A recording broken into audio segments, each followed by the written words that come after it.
Right. Good evening, everyone, and welcome to Opine Dine, a 14-session virtual panel series brought to you by the Maryland Human Trafficking Task Force Public Awareness Subcommittee. My name is Mac Bowles, and I will be your moderator tonight. I am the Human Trafficking Legal Specialist with the Maryland Coalition Against Sexual Assault, or MCASA for short, and I am supremely honored to be here guiding our conversation this evening. This is the second week of our series. Our first one last week was an HT 101 panel. We have that YouTube video that we can provide to you all if you would like to maybe, if you weren't able to catch the last one, we want to make sure that everybody is able to access it now. But tonight's session is going to be on grooming, and we have an awesome, incredible group of experts with us and some special guests, which we always love. Special animal guests. And I will introduce them to you all in just a moment. Before we dive in, I just want to cover a few housekeeping items. This session is being recorded for the first 55 minutes so that it can be shared with those who are unable to attend this event live. If you prefer to not appear in the recording, you can go ahead and just turn your camera off and just avoid unmuting during the recording portion. The recording will end before the audience Q&A session at the very end, so you are able to ask questions freely during that session without being recorded, or sometimes it's just easier when it's not, someone's not recording you to speak freely with one another. Please keep your microphones muted unless you are speaking. The chat, however, is open, wide open throughout the session. Feel free to introduce yourselves to one another, share resources, submit any questions for our panelists. Our chat monitor, Ashton Petta, will be collecting questions throughout the panel and surfacing them during the audience Q&A portion that's going to be beginning around 6:55. If you're experiencing any technical difficulties, just try leaving and rejoining the meeting. If that doesn't work, you can go ahead and send us a message in the chat and we will do our best to assist. If at any point during tonight's conversation something feels difficult, this can be a pretty heavy topic, just know that support is available. The National Human Trafficking Hotline is 1-888-373-7888. And the crisis line, if you would like to text it, just text the word home to 233-733, and we'll go ahead and put that in the chat for you all as well. We really, really do, though, encourage engagement throughout the panel. We really want you to use the chat function here to share your thoughts, respond to discussion prompts, any emotions. Feel free to use the little emojis at the bottom or reactions throughout the panel. We are here for that, and we love that. We simply ask that all comments remain respectful and on topic and considerate of the diverse experiences and perspectives of people who are participating. All right, now for the good part. I am going to go ahead and introduce our panelists for this evening. Our first panelist is Amy Loudit. She is the director of the Maryland State Department of Housing and Community Development's Youth Homelessness Systems Improvement Project. The longer the title, the more expertise there is what I like to say. Amy has spent almost 2 decades in the youth homelessness space after her own lived experience, filling a variety of roles from direct services, policy, research, philanthropy, and now state government. She recently took an opportunity to obtain her Master of Fine Arts, where she studied creating collaborative art spaces and practices, lifting up the shared stories of young people experiencing homelessness. She has been involved with a number of anti-trafficking coalitions and is a recognized subject matter expert in the space of human trafficking as it relates to youth experiencing homelessness. Our second panelist this evening is Susan Ahlstrom, who is the regional navigator at For All Seasons, leading anti-trafficking efforts across Maryland's mid-shore region. Holding a Master's of Science in Counseling from the University of Hartford and a Bachelor of Arts in English from William Smith College, she brings both clinical insight and creative communication to her multifaceted work. With over 25 years in nonprofit development, education, and trauma-informed care, she has developed innovative, cost-effective programs that improve behavioral health services for vulnerable populations. As a former TAMAR, or Trauma Addiction Mental Health and Recovery Coordinator for female detainees in Dorchester and Caroline County Detention Centers, Susan delivered trauma-informed services to incarcerated women, fostering recovery and resilience. Susan collaborates across sectors, including law enforcement, social services, and advocacy groups, to identify and support child trafficking victims, deliver training to partners in the community, and build coordinated agency responses. And last but not least, we have our third panelist, Jessica Burke, who is the family advocate with Worcester County's Child Advocacy Center. Jessica received her Bachelor of Arts in Psychology from Salisbury University and has dedicated her career to supporting individuals and families through challenging circumstances. Her professional background includes mental health services and crisis intervention with children, adults, and older adults across a variety of care settings.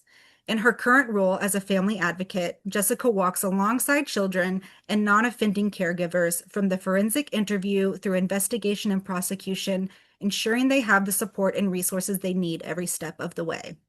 She is also a proud handler of Belle, the Child Advocacy Center's facility dog, a wonderful dog, whose calming presence helps bring comfort and healing to children and families in the region. Okay, now on to the good stuff, our questions for the panelists. So this first one, I'm going to kind of ask for all of you to give your thoughts and opinions on it. And we'll start with Jess. So when we're talking about grooming, it can look very different depending on where you sit in this work. You all come from different areas and different perspectives. From your vantage point, what does grooming actually look like, and what do you want community members to understand about how it shows up in your work? Well, thanks everyone for being here tonight. It's a pleasure to be here with all of our panelists. So getting started with grooming, I work at the Child Advocacy Center, so you'll hear me say CAC a lot in some of my responses. So I would say historically, grooming has been almost presented in a way that it's more of a physical sense. A lot of our older generation seem to understand it as stranger danger or a stranger trying to lure a child into a white van with a piece of candy. But now we know with learning more about online exploitation that it's really a very nuanced and subtle process. And we'll talk more about what that process looks like in a little bit. But unfortunately for the CAC, if there are community members and caregivers and adults out there that don't know what some of those signs and symptoms and the red flags are of grooming, specifically also online, it's hard for us at the CAC to respond because we work based off of reports and allegations of abuse or neglect. So we're not seeing some of these kids come in and we offer the forensic interviews for them to help learn more about their situation, but we're not seeing them sometimes until that abuse has been going on for a while. And so then we're retroactively also trying to provide services for families and caregivers once they're already sort of inundated and to a point where we almost don't see that there's any kind of concern or issue. A lot of times, some of our victims don't see themselves as victims. And so it's really hard to employ some of the services that would be helpful to them because of that situation. And also, we're seeing a lot of different types of victimizations that include familial trafficking, where we have caregivers that are trafficking their own children for rent money, for drug money, for whatever they need. And so these kids, they don't know any better and they grow up in some of these normalized behaviors in home and they just think that they're helping their family to survive and thrive. So unfortunately for us, it's a difficult dynamic to kind of navigate, but ultimately what we would like the community to kind of understand is that prevention education is so paramount out here and we want to help other people identify and recognize so that we are able to get more reports and provide intervention sooner rather than later. Thank you so much, Jess. I am going to kick it over to Amy. Yeah, thank you. And much as Jess said, thank you for having us. Thank you for pulling this together. This is really, really important work. Um, I know that in the youth homelessness space, right, we have a statistic that's out there, depending on where you live. Of course, it's different in many communities, but anywhere from 1 in 3 to 1 in 5 runaways gets approached by a trafficker within the first 24 to 48 hours of leaving their parental home or their guardian's home. Um, and so it is incredibly important to try to prevent young people from not having a place to be. If they are running away, they need some place safe and stable to be able to go to. The issue being that if somebody is unhoused, especially a young person, and minors are frequently not in a position to be able to consent for things like healthcare. Lots of different issues get wrapped up into that experience. But what we see a lot of times is that somebody will step in. Somebody is going to say, I can provide you a roof. I can let you crash on my couch. And then as that young person is trying to deal with the trauma and the crisis that they find themselves in the middle of, that adult can sometimes say, I sometimes use this substance to be able to cope with the things that I'm going through. And then that substance use becomes a form of control, or the situation turns to a form of survival sex where they feel that they have to have a different kind of a relationship with this person who's letting them crash at their place. Um, and it just snowballs from that point on. So more to come in that. I will stop there. Thanks. I think in the prevention space, right, a lot of the times what we think of is like awareness and trainings and things like that. But it's so amazing to have you here because housing and homelessness, right, is one of the largest needs that we see with Yep. individuals. It's a huge factor, a push factor and a pull factor that, leads people into these situations. And so we're definitely excited to get more into that. And I am going to pass it now over to Susan. Hello, everyone. And again, I will reiterate, I'm so grateful that we are all here and we have this opportunity to share some information on this topic. As the regional navigator here in Maryland, I um, am often looking at this grooming situation, this trend from the systemic standpoint. We have an environment here. I'll speak specifically to the Midshore or the Eastern Shore region where we have these systemic conditions that really enable trafficking or create an environment where it's just a ready environment for the vulnerable to be taken advantage of. So things like housing instability, a lot of these things have been addressed already by Jess and Amy, but things like housing instability, our rural environment, our rural homelessness and isolation, things like that. The huge disparities in wealth and poverty in our region, things like, again, the substance use epidemic and family dysfunction that leads to individuals or our youth being in unstable environments, as well as our economic environment where we have immigrants coming in for seasonal work, for fishing and farming, which obviously creates communities where there are individuals who are far from home and need extra supports and are particularly vulnerable. And then we also have, just an overall, again, community education need where people continue to think that it either doesn't happen here or it is, the white van. It's, that's the way it happens. They don't recognize the partners that I work with sometimes don't recognize that youth that are running away or truant for 2 weeks at a time or are running to the same place in a county nearby, more than one youth, that is likely a red flag, that something is happening there, and it makes all of our youth vulnerable in that regard. So educating our partners, law enforcement, DSS, medical workers, and so on is so important, as well as addressing some of these systemic issues, the lack of affordable housing, the trauma histories, and the significant level of ACEs that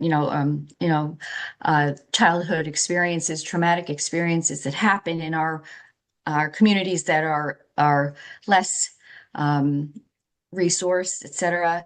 All of those things make the work of protecting our youth and other vulnerable populations from grooming, from this experience of grooming, it's from my perspective, it is sort of a bigger picture, as well as the building the relationships with our partners so that we can respond appropriately and make sure that everyone is fully aware of how it shows up these days, how things have changed, how the problem is evolving, and so on. And yes, and I guess I'll leave it at that. I really love, Susan, also that you mentioned kind of rural areas. I feel like they oftentimes get left out of these conversations as well. And we're lucky to have both Jessica and Susan from the Eastern Shore to kind of provide that perspective this evening. And I'm going to actually go over to Jess now. I know you had mentioned this like generational piece of grooming, and that it's more of like a process rather than like this single moment. Can you walk us through what are those steps? What do they actually look like? And how does grooming typically unfold? Yeah, absolutely. So grooming is definitely a process. We understand that all families and children are dynamic and unique in their own ways. But we also understand that grooming typically follows a very familiar, similar process. Typically from start to finish, it's really just about the matter of time and over which this is sort of lapsing. And so that can be days, weeks, months. Or even years. And so typically you're going to see a perpetrator that is targeting a specific person. And we've been talking a lot about vulnerable populations. So what do those people look like? That could be people that are already sort of at a disadvantage.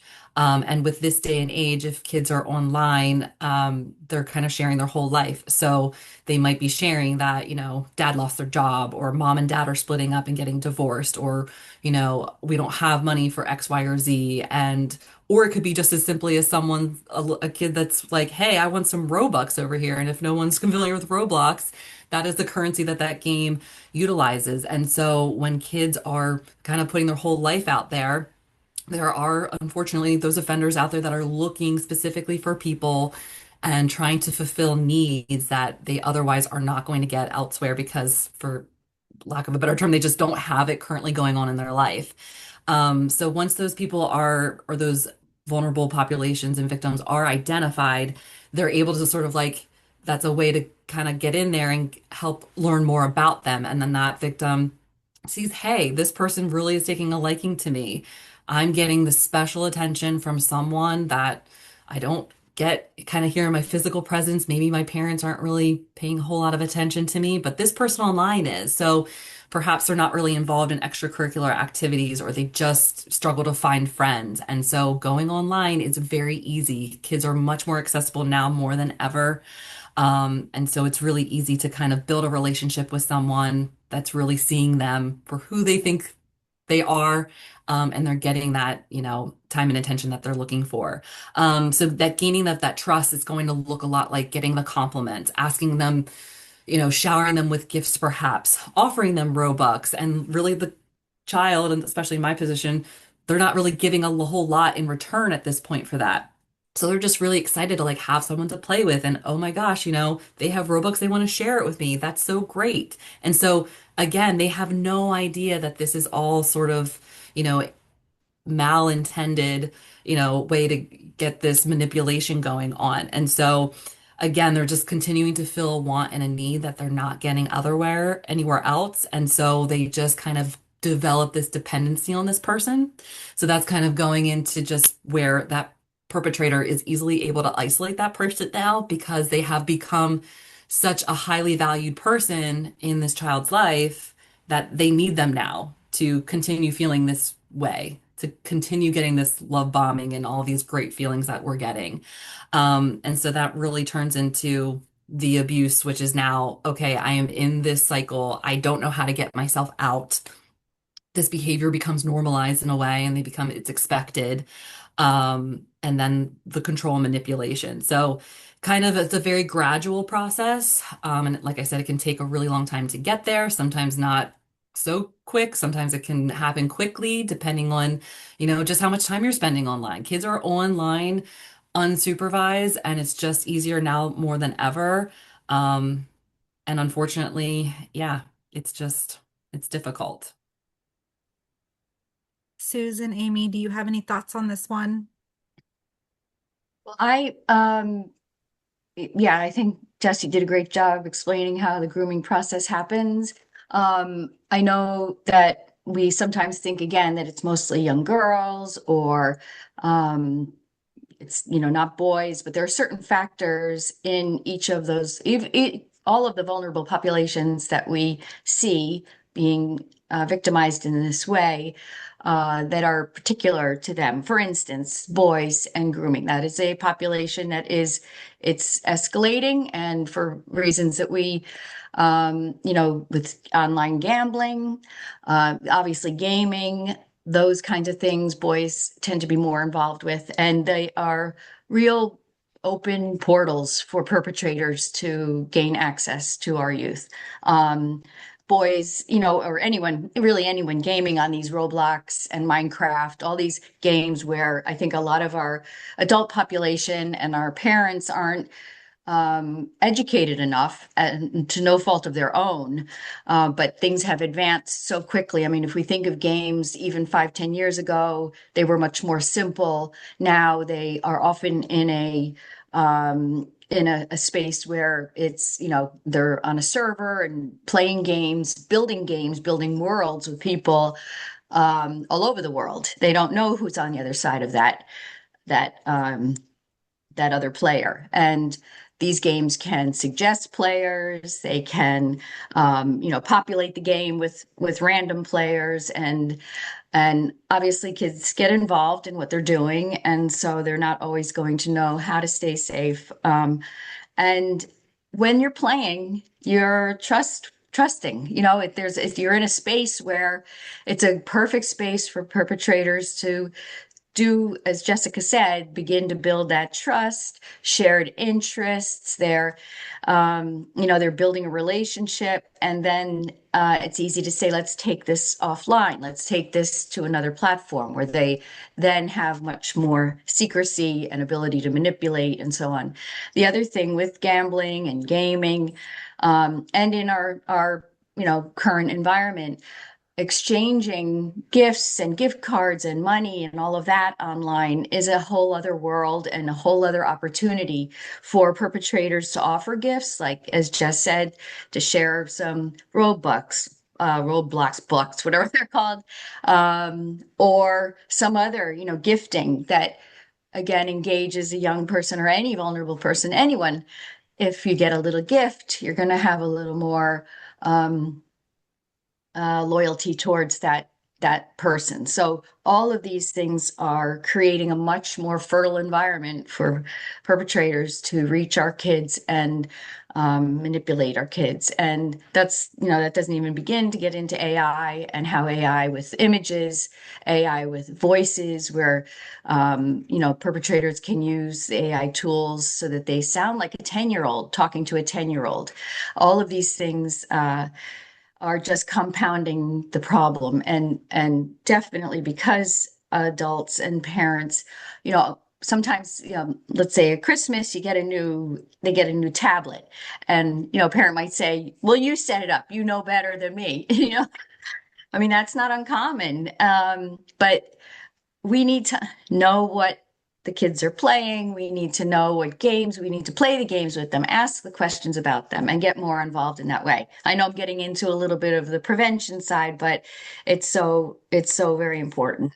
And again, it's basically being aware adults being more involved, more aware, developing open communication, open relationships so that every child has a trusted adult that they can go to, because most likely they are going to encounter something that they are uncomfortable with at some point, whether it's pornographic material or CSAM, or they'll bump into something, or even sharing the whole doxing thing, sharing information, someone else's information, and doing it innocently, but then getting tied up and wrapped up into a situation where they can begin to be threatened or manipulated because they have done something like that. So now I know I'm getting off track a little bit, and so I'll ask Amy to jump in, and I'll give someone else a chance.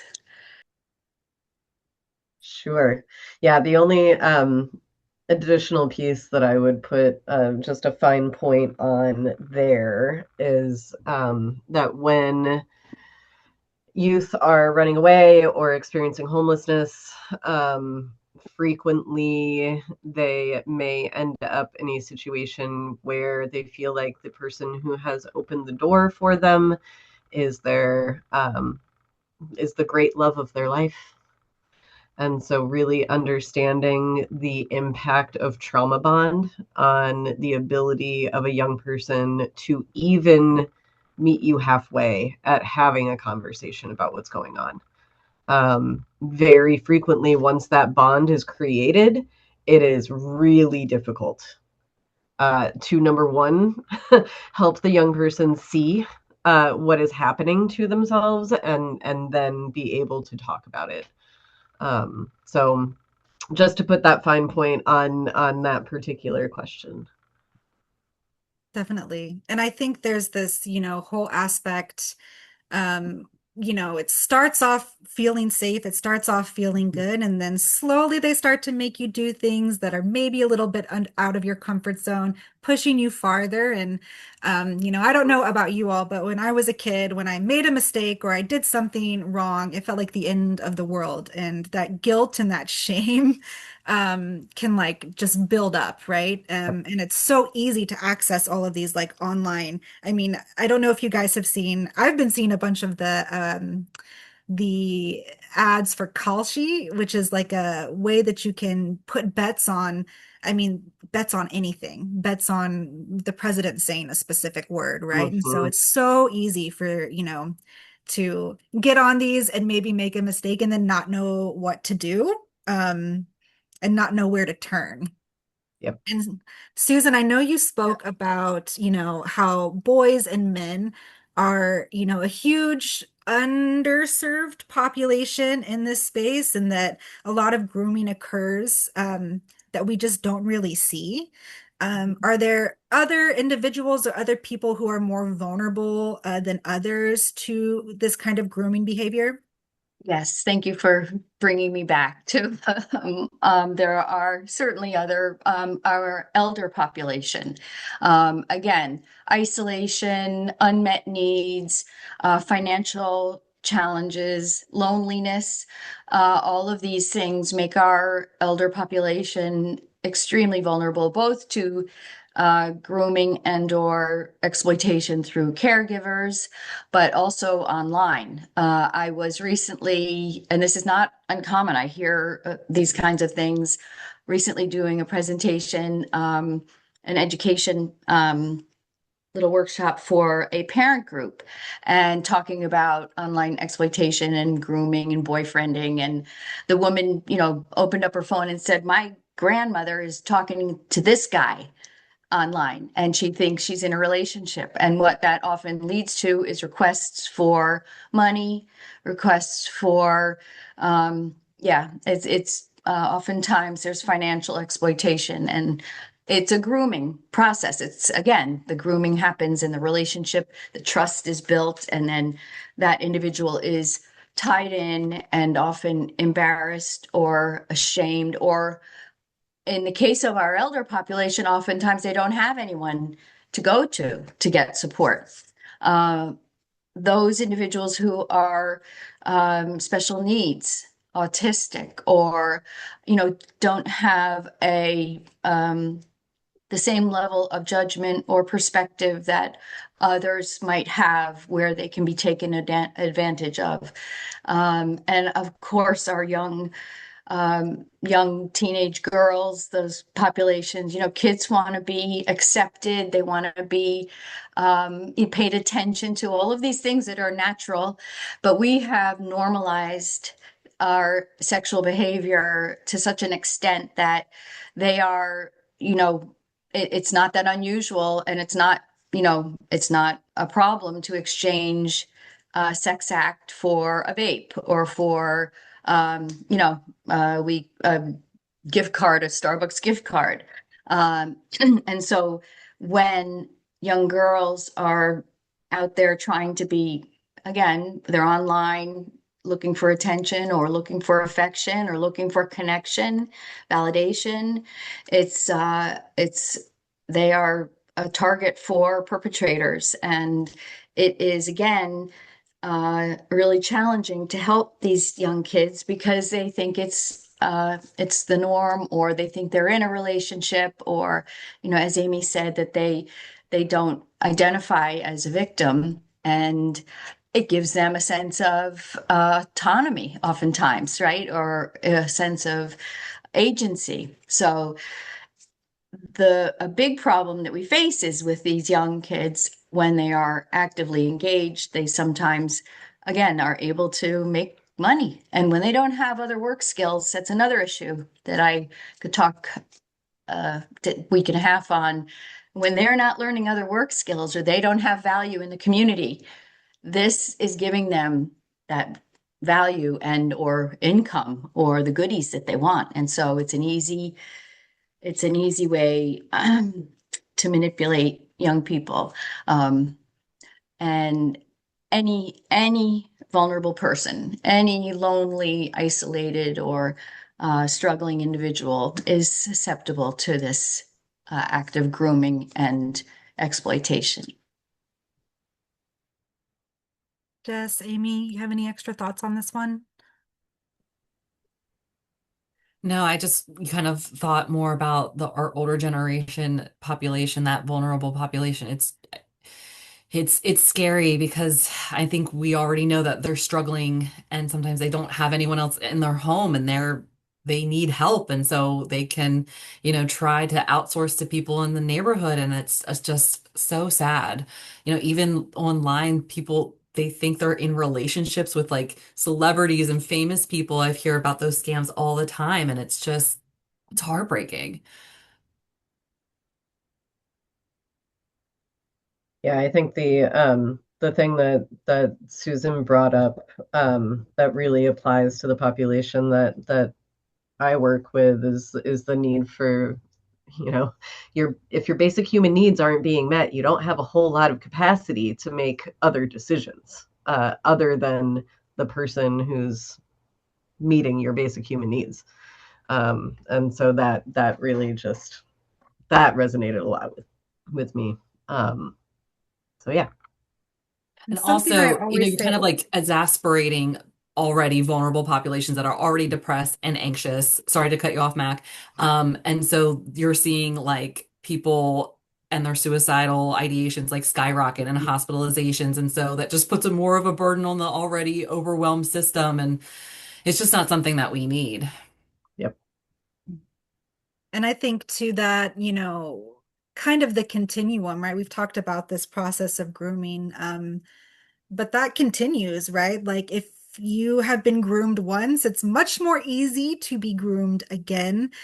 We are creatures of like habit, right? And so we oftentimes fall into patterns that feel comfortable and feel familiar, even if they're not. And, this can span an entire lifetime.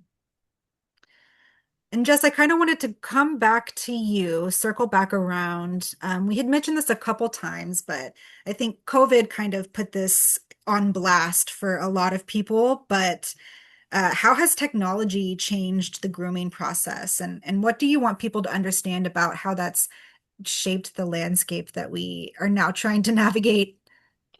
Yeah, that's a great question. And it's like in almost every field, how has technology not transformed something, some way, shape, or form? But it dramatically is the best way to kind of succinctly put that. But, I think as we mentioned earlier, it's increased our access, the anonymity, if I said that word correctly, of the perpetrators out there. It's higher than ever, so it's easier to kind of, those people can kind of like fly under the radar, and it's much more difficult for our law enforcement to find these people. And it's just created a much wider, greater range of opportunity for these offenders because of this instant gratification. I mean, from just a few short years ago, we didn't have as much AI, but now we have all these catfishing and, like we talked about, the morphing of the voice and things like that. But now it's more kind of almost like seem normal to just be on your phone all the time. And even when your parents are asleep, your kids could still be up if the internet's not turned off. So we're constantly at everyone's like availability. And that person, the perpetrator, has a way of kind of like keeping a control on them 24/7 in a way. There's no disconnect a lot of times because even when you're moving from the cell phone to the iPad to the laptop to the gaming console, I mean, you can take these devices anywhere with you. And so that control is constantly over like on your shoulders all the time. And so these kids are just constantly like in this state of like anxiety because once they're so far into this grooming process, they just feel like they have to be at this person's beck and call. So unfortunately, it just gives groomers a lot more power. Um, and it's unfortunate. Sextortion is very real online. There's some really great resources that I know we're going to be talking about, but specifically, if anyone is familiar with NCMEC, National Center for Exploited and Missing Children, they have a really great interactive I guess you call it like a video that you can kind of like walk through what sextortion looks like online with a young gentleman and how quickly it just sort of spirals out of control. It's called the No Escape Room. We tell kids and people about it all the time because it's really just a great way to kind of understand it in its most basic aspects about how it can just go from 0 to 60 so fast. But otherwise, just understanding that things are just happening faster more than ever and how to kind of just try to figure that piece out. I don't know. Amy, I'm curious to know how you kind of see this interaction in like the youth homelessness space. Yeah, I think so far, a lot of the interactions in the youth homelessness space are still person to person because it is a person actually going, presenting for services. I have heard some anecdotal stories around Maryland, but I know for a fact and saw it happening in real time in Alaska, where the perpetrators will stay in the same hotel where they know other young people might be. Or there was a very rural community with one youth drop-in center, happened to have a hotel right across the street. The traffickers would go stay in the hotel, wait for the drop-in center to close, wait for all of the young people to just be kind of hanging out in the parking lot afterwards, figuring out where they're going to go. That's when they would go and swoop up a whole bunch of people all at once. And not in the white van with the panel door, like go offer, what do you need? Where are you guys going? What do you want to do tonight? Let me help you get what you want, type of a thing. So in our space, I've still seen it as being largely person to person. But that said, no young person experiencing homelessness is foreclosed in any way from having any of these online and virtual experiences that Jess and Susan have both talked about. Like that, if it's happening to folks who are housed, it is also happening to young people who are unhoused. So just to put that out there.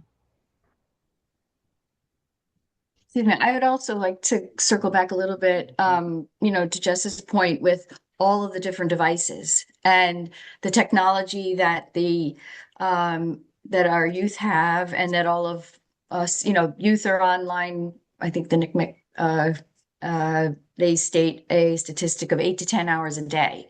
And so that's, it's their phone, their gaming device, their tablet.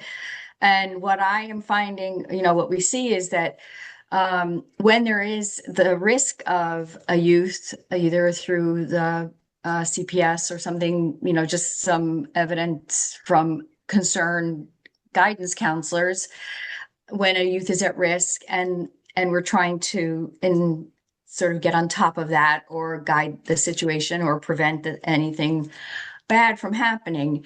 Our DSS workers and law enforcement, their technology is not the same as the perpetrator's technology capability.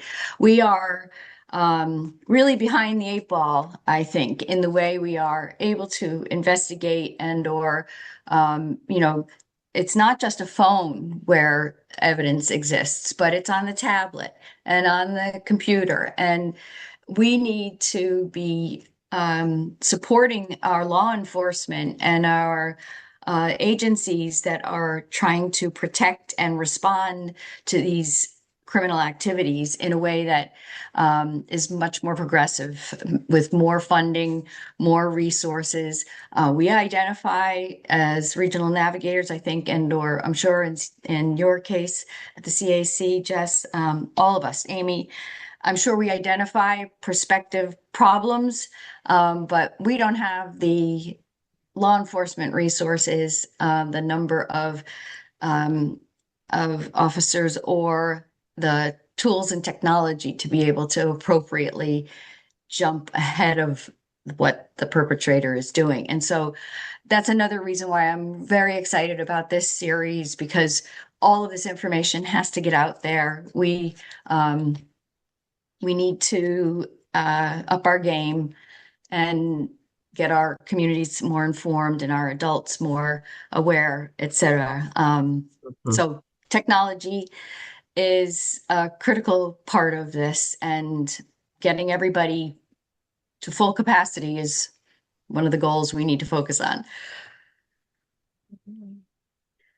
Amy, coming back around to you, in your work, and we kind of touched on this a little bit before, but how do you see substances and addiction? How do you see that feed into youth experiencing homelessness and the grooming process?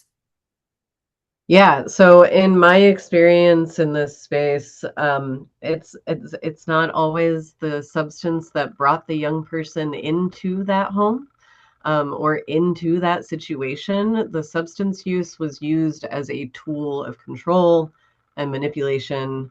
And hey, this is fun. And then, now that I've gotten you on this thing, now I can use that as a method of control. You don't get more until you do X. You don't get, a fix until you're not going to feel better. Now that I've gotten you so hooked that you are going through actual physical withdrawals, I'm not going to allow you to feel better until I get what I'm looking for. So that's a huge piece of it, is really, I think, and where some societal stigma comes in, is looking at young people as messing up their lives. It's not always a choice to go do that. Very frequently, there are circumstances that have come in to that young person's life, and this was a coping mechanism, and a coping mechanism gone wrong, unfortunately. So I'm, just from we've talked a lot last week in our spring convening about the need for some myth busting around stigmas, and I think this is a really big one. Thank you for that question. Again, I want to circle back. I neglected to mention, speaking of stigmas, et cetera, our LGBTQ plus youth and individuals, those who are not, characterized as, mainstream, if you will, those individuals are very much at risk. And because we don't necessarily have a culture where we are open and supportive, we are still processing a lot of our biases, etc. Um, we need to be aware of the risks to those vulnerable populations as well and support them. Again, trusting adults, caring adults, connection, community, all of those things have to be a central preventative mechanism in addressing this challenge. Jessica, anything you'd like to add? No, I think they did it. Susan and Amy are doing a great job. Yeah, I mean, I think a little bit like kind of what Amy was saying in terms of what she's seeing with the substance abuse piece. Similar, I mean, like at the when you boil all of this down, like we have different people doing different type of work, but it's all like the same network structure. Um, so that just kind of triggered a thought like we see a lot of times like kids that have been involved in this kind of behavior, then they are then forced to continue to then themselves be the perpetrator in a way. And I think we call it like, forced criminality. So they're now being asked to do what was done to them to someone else, and they get so far down the rabbit hole that they can't stop. They just continue to do this because of they're scared that that person's gonna kill them, or they're gonna call law enforcement, or all of these things that they're gonna get charged with. So it's interesting how we're all very unique, different perspectives, but like share so many similarities. And I love that you mentioned that forced criminality piece, because I think oftentimes we see these individuals as like troublemakers, right? Or they might have like a be involved with the juvenile justice system, right? Or we see them committing like a criminal act, and so we call them criminals. But if they're being coerced to do something like take drugs or sell drugs, right? Or do other forced acts. That's human trafficking, right? And so I love that you kind of brought that into the conversation. Um, I want to circle back around to Susan. Now that we've kind of put all this, information out there, what it looks like, kind of some of the concerns that we're seeing and the trends that we're seeing that are happening today. What can parents, caregivers, community members really do to protect the young people in their lives? And I'd love for you to touch on how caregivers respond when issues come up, and how they really build or maybe even rebuild that trust uh, with the youth in their lives. So the one thing that we always start with is open communication, starting early with communication about the well, healthy relationships. What are healthy relationships? What are boundaries? And what is consent? What does a healthy relationship look like? Where there's trust and where there's respect and exchange, etc. We also, again, as I said, want to be talking about our online activity and share in that online activity and convey that the adult who owns the system, owns the account, is the owner of that system and has a right to check in anytime, no matter how old that child or youth or teen is. And that trust, if you can, I think it's a great gauge to, if you can ask your child or the one you're caring for to give you their phone anytime and they hand it over, that's a gauge that would indicate that that they're okay. If they're hiding who they're talking to, if they're hiding what they're doing, if they're trying to keep it secretive, or getting very attached to someone that they're talking to, that relationship is getting more and more involved. Those are red flags. Those are things that parents should be aware of. But the way to offset that from happening and is to stay involved with our young people, obviously.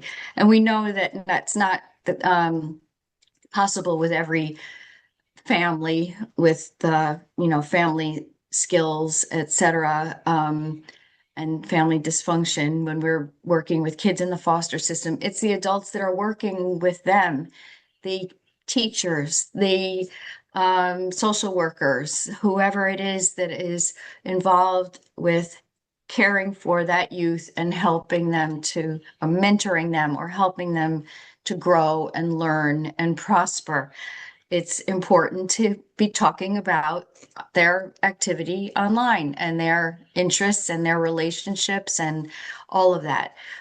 If we can, do whatever we can, whether it's through church groups, community groups, sports, coaches, etc., anyone who's engaged with young people should be engaged enough to be able to ask questions about their activity and their friendships. I think, you know, that open communication, knowing what to do if something does happen, which, first of all, don't panic. If a youth is approached or they come to you with a concern, then we don't want to shame them, right? It's a matter of, and parents need to know they don't need to like monitor every single incident or every single activity, but they need to be in a position where the young person would come to them. That's the goal. It's the relationship. That's the goal. Not being a superhero monitor.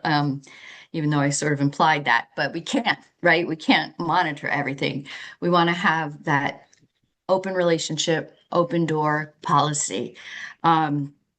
And the trusted adults are the person that is consistently showing up for that youth, is consistently engaged without judgment, honestly, and we're the reinforcing that they're there for them. So I don't know if I was as succinct as I would have liked to have been, but healthy relationships, open communication, and a whole community that cares and demonstrates that they care for our young people and that they are aware that there are risks like this. I think a big issue that I'm seeing is that, and actually there were some, there was the state social behavior, youth social behavior survey that just came back indicated that kids don't feel, 40% of the kids in our region don't feel um, like they can talk to an adult. But I think the problems that kids are dealing with these days are so different from what their parents dealt with. And there are so many other factors that are like taboo. A lot of it, might be sexually oriented or otherwise. So anyway, it's the open communication and the consistent presence that is most important. And I hope that was helpful. Think it was very helpful for sure. Um, Jess, Amy, any thoughts on this one real quick? No, I think Susan was very thorough. So, yeah, it's just, I think someone said in the chat about how do you identify a trusting adult. I think Susan kind of said it perfectly. Someone that's consistent and supports them, and not afraid to ask questions. Yeah, I can speak from personal experience, right? I would have never gone to my parents if something like this happened. And so really having those trusted adults who are not your family members, and are like community members and those touch points in the communities is just, you know, um, I think crucial, right? Especially when we're talking about kids who might be chronically unhoused, right? Or having issues with housing and things like that. So as we kind of wrap this section up, we'll kind of do another around the room, around the panel situation here. Um, and I'd love for you all to share, so if something happens, right, what are the resources or the systems or the partnerships that you can go to? If something like this comes up, if you're feeling overwhelmed, as a parent or a community, if you have more questions, really. We can go ahead and start that off with Jess. Yeah, when it comes specifically to children, always go to your local child advocacy center. They deal with these types of cases and just concerns all the time. They should have a ton of resources to be able to help equip you with anything that you need. I think in the chat we've put a ton of different NCMEC resources in there. And if you have not gone to their website, you need to go because you could spend almost all day there just sifting through all of the different resources that they have, the things that they offer. They partner with law enforcement to help find those pictures online to they call it take it down. If a child has, put out some sensitive photos and they want to try to get it back.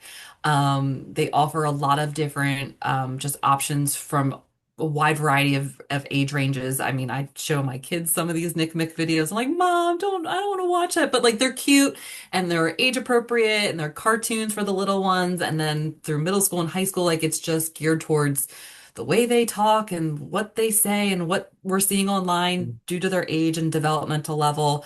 And then there's more resources for the parents, how to have these conversations with their kids. And even for professionals like us, great resources that I can give out to families when they come into the CAC, and just more ongoing education. And they update their website. So it's not just the same old stuff all the time. They have opportunities for train the trainer. So if there's people out there that love NCMEC or you find that you love it, they have a program where they will partner with your agency and you can help provide trainings to other people out in the community to teach them kind of like what we're talking about here today and provide the resources, kind of learn more about it and teach other people out there as well. Awesome. Thanks, Jess. I would say that in addition to our local resources, right, the CACs, we do not have enough runaway and homeless youth programs here in the state of Maryland. They have been largely on the federal level, the kind of forefront of the street outreach workers are like literally part of their job is trafficking prevention these days. And so it's, we need more of these programs here. What we are doing within the Department of Housing and Community Development is with this Youth Homelessness Systems Improvement Project, really looking at how to integrate human trafficking prevention and education into all of the system improvement work that we're doing. I referenced it earlier, I'll reference it again. Our young people, our Maryland Youth Homelessness Coalition, made up of Youth Action Board members from across the state, have really honed in on this need for myth busting and education sharing. If we want to share resources, we have to teach people how to share them. And so that's I think that, at the state level, these are things that we're looking at as important steps. For context on the ground, I think a great resource that I really love sending people to is 1-800-RUNAWAY, the National Runaway Safe Line. You can call if you're a concerned adult. You can call if you're a young person running away. You can call, and they can help you find the folks locally to connect to. Last but not least, we'll direct it over to Susan. So I have the privilege of working under the Rape Crisis Center umbrella For All Seasons. We are a behavioral health and provide clinical services and psychology for the Midshore region and through telehealth throughout the state.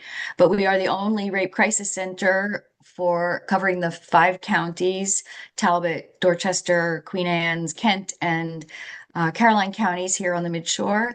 But we do have a 24/7 hotline, and we encourage people to call, even if you have questions, if you have a suspect a risk of child being at risk. You can go to www.wesupportsurvivors.org and get other information and resources about this topic, as well as the information on the hotline, the number, which I will say is 410-820-5600, 24/7. And we have a fabulous staff of advocates. We provide emergency housing, safety planning, clinical services, psychology, as I said, psychiatry, and legal services and case management for individuals who have been survivors of trafficking and or at-risk youth. And Susan, as the regional navigator, one of our future sessions is going to focus more specifically on the regional navigator program. So make sure to check that out. I know we've had in this chat a lot of our upcoming ones. We have some that are going to be sharing resources on substance use and addiction and LGBTQIA plus resources. So please don't forget to sign up for those. Thank you all so much for sharing all of this information. I want to make sure that we have a little time here at the end to do some Q&A. So maybe get some of the things or the questions that are coming out of the chat.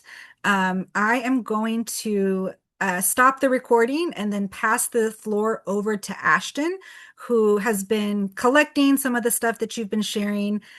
So you can ask some questions.